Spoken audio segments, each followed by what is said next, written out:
Hey guys, and welcome back to the channel. In today's video, we're going to be showing you how to convert this Honda EU 2000 or EU 2200 to propane with the help of Hutch Mountain. They've sent out this kit, and we're going to show you how easy it is to install that will allow you to run it in gasoline mode or propane mode. This is going to be a super simple project. I think anyone can do it. This is going to allow us to be able to run our camper AC with this tiny generator that's super quiet. So once we have this fully done, we're going to do another video that shows how we can run our inverter compressor on our RV, all with this little generator. So make sure and stay tuned for that. This video is brought to you by Mr. Cool, America's #1 choice for quality, affordable DIY HVAC equipment. All right, so these are the contents that you'll get in your Hutch Mountain package, propane conversion package. So we have our pressure regulator over here. We have a few fittings. We have a hose with this built on, which is nice. So they've done a lot of the work for you. And then of course the installation guide. So the first thing that we need to do is pop this cover off, and we're just going to use a flat blade screwdriver. This is a brand new generator, so it's never actually seen gasoline, and I probably won't ever run gasoline in it. If I do, it'll probably be ethanol free, so it's not going to gum up the carburetor. But that's the beauty of running this with propane, is you never have to worry about gumming up the carburetor and letting it sit or having to drain this every winter. It's such a pain, and this propane conversion is going to take all of that work out of it. So we have a tool list here that shows everything you're going to need to do this: a drill bit, another drill bit, 5/8 open end wrench, 7/8 open end wrench, crescent wrench, a few sockets there, and nice pictures here on the install guide. Super easy to figure out. So we're going to go up 1 3/4 from this little lip right here, make a mark. Then we're going to go 5 3/4 this way from this little guy right here. Then we're going to measure 3/4 off of this lip about right here, and then we'll measure the same thing here, but we're going to do 4 3/4. Okay, so I haven't drilled anything, thankfully. This is a 2200, and the instructions say to skip this if you have a new 2200. Apparently the old one had some sort of button that they're going to put here, so disregard this one for the 2200, and then we're going to just do a 9/16 hole right here. Okay, so we're going to be using this step bit, and it's super hard to see, but this is 9/16 right here. So we're going to take a Sharpie and just mark that so we know exactly where to cut to. Okay, so we're just going to center this right here.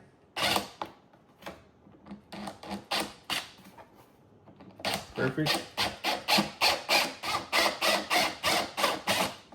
And just make sure you're going slow here so you don't overdo it.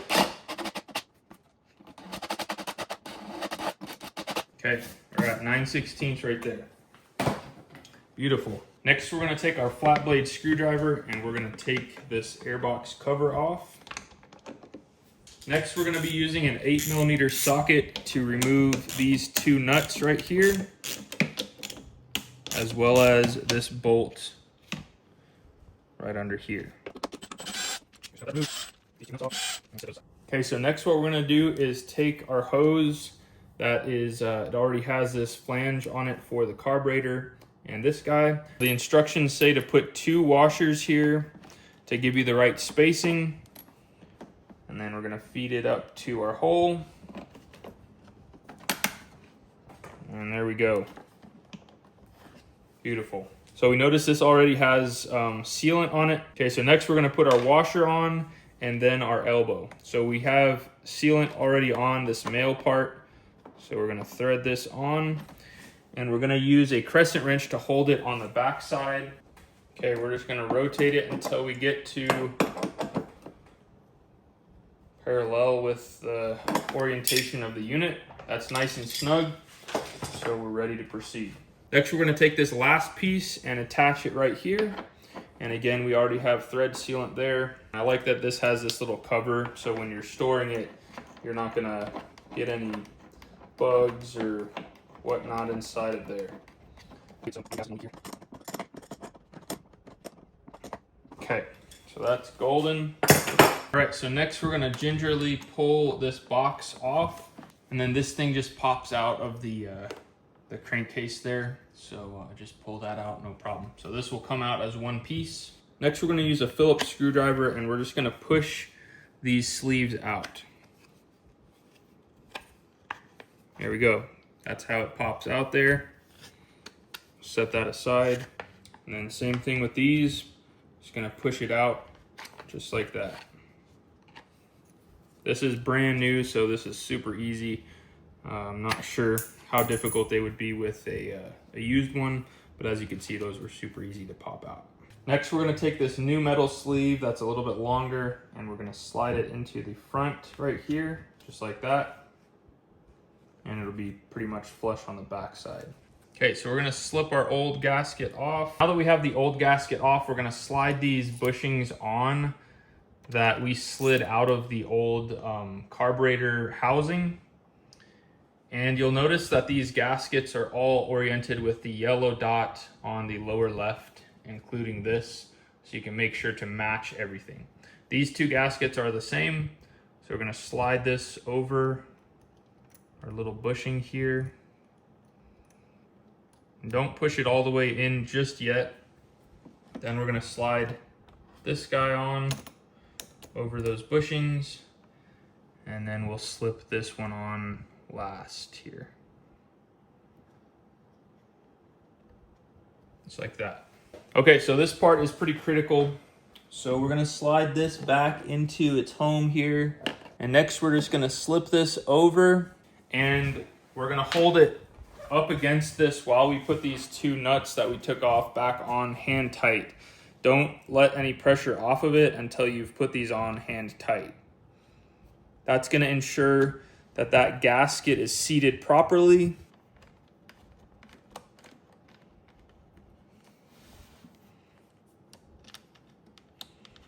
And that we don't have any sort of leaks here. Okay, both of those are hand tight. It's sealed up nicely. Now to tighten this up, I'm just going to use a little 1/4 inch wrench just to make sure that I don't over tighten this. And in the instruction, it says 1.5 to 2 full turns. So you definitely don't want to overdo this and strip anything out. So we're going to use our bolt again to put back in right here.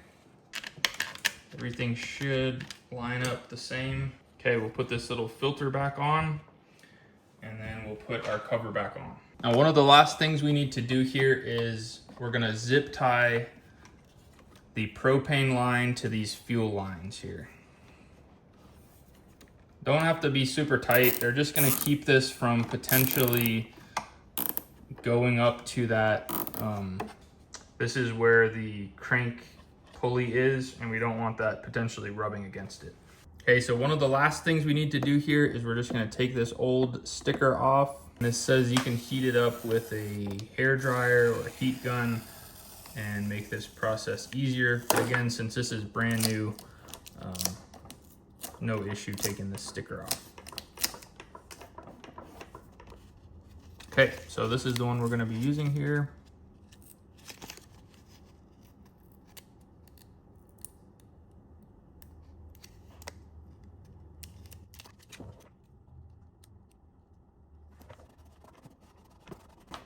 Just give it a good press, make sure it's adhered nicely, and that's it. So for LP, we're going to hold it right there, for gasoline there, and for engine off all the way down. Okay, so we're ready to put this cover back on. One thing to note is that it says to re-gap your plug to 0.020 or 0.22, and that can remain at that same setting for gasoline as well. But for gasoline only, this has a different setting. So we're gonna pull the plug and re-gap it. So we have a little tool right here to check the spark plug gap. And as you can see right now, that's 0.02. We're all the way clear up to 0.032, somewhere in that range. So we're gonna push this and get this gap smaller, and we're gonna get it closer to this 0.20 mark. Okay, so we gave that a little push there. Okay, so we gave that a little squeeze.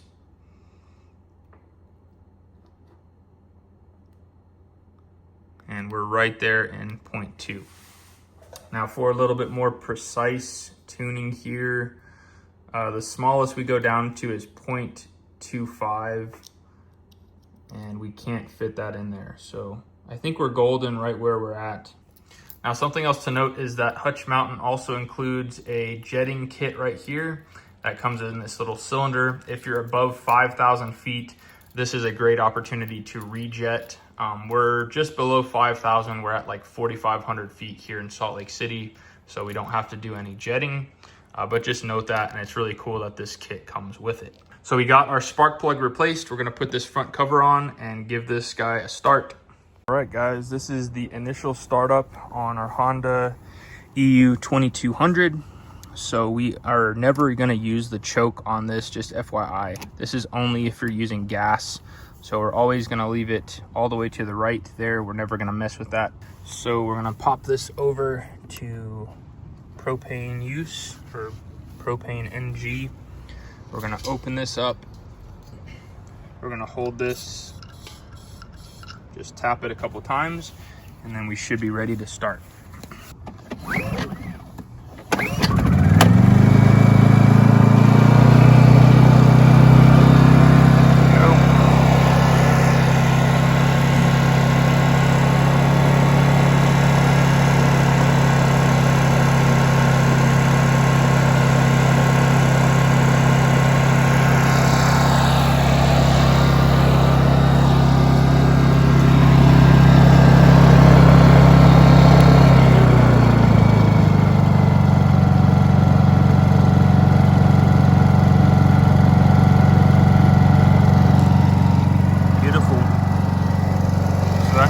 Mode, super quiet. Well, guys, I'm super happy that I have the propane capability with my EU 2200, all thanks to Hutch Mountain. If you want to know where to find this product, simply go down to the video description right here, click more, and then you can find this product right here on Amazon. And you saw how easy it was to install. Everything was crystal clear in the instructions, and I highly recommend it. I'm excited to use this generator with our AC and other things on our camper whenever we're camping, and super quiet operation with the Honda EU 2200. Now, if you want to see it powering our camper AC with the propane, you can find that video right here when it's available. And until next time, you guys be safe. Later.